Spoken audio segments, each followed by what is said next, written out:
Friends, இன்றைக்கி நம்ம பார்க்க போகிறது டேஸ்டியாக அதே நேரத்துக்கு ஈஸியாக செய்யக்கூடிய லஞ்ச் பாக்ஸ் ரெசிபி தான். இதுக்கு ஒரு கைப்பிடி கருவேப்பிலை எடுத்துட்டுருக்கேன்.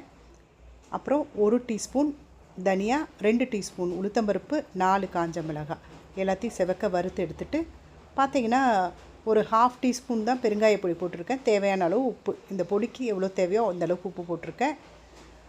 இதை கொஞ்சம் நம்ம என்ன பண்ணுறோன்னா கொரப்பாக பொடி பண்ணி எடுத்துக்கிறோம். மிக்சியில் போட்டு நைஸாக பண்ணிடாதீங்க, அப்புறம் சாதத்தில் போட்டு மிக்ஸ் பண்ணும்போது அவ்வளோ நல்லா இருக்காது. கொஞ்சம் கொரப்பாக எடுத்துக்கோங்க.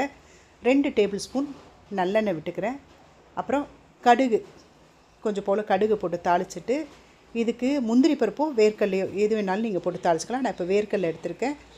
ஒரு டேபிள் ஸ்பூன் ஃபுல்லாக வேர்க்கடலை போட்டேன். அப்புறம் கடலைப்பருப்பு, உளுத்தம்பருப்பு, காஞ்ச மிளகாய், கருவேப்பிலை எல்லாத்தையும் போட்டு நல்லா வறுக்க போகிறோம். வேர்க்கடலை கொஞ்சம் நல்லா வறுப்பட்டு வரும்போது நம்ம இதுக்கு கொஞ்சோண்டு மஞ்சப்பொடி போட்டுக்கிறோம்.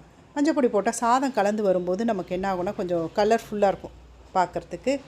இது நான் பச்சரிசி தான் போட்டுக்கிறேன். இதுக்கு பாஸ்மதி மட்டும் போட்டுறாதீங்க, அவ்வளோ நல்லா இருக்காது. நம்ம ஊர் அரிசி எதுவாக இருந்தாலும் புழுங்கல் அரிசியாக இருக்கட்டும், பச்சரிசியாக இருக்கட்டும், எல்லாமே நல்லாயிருக்கும். போட்டு வெந்த சாதத்தையும் போட்டு அந்த இது நம்ம பொடி பண்ணி வச்சுருக்கோம் பாருங்கள், அந்த பொடியும் போட்டு இப்போ கொஞ்சம் டேஸ்ட் பார்த்துக்கோங்க. இன்கேஸ் உங்களுக்கு உப்பு வேணும்னா கொஞ்சோண்டு இப்போ இந்த சாதத்துக்கு தேவையான அளவுக்கு உப்பு போட்டுக்கலாம்.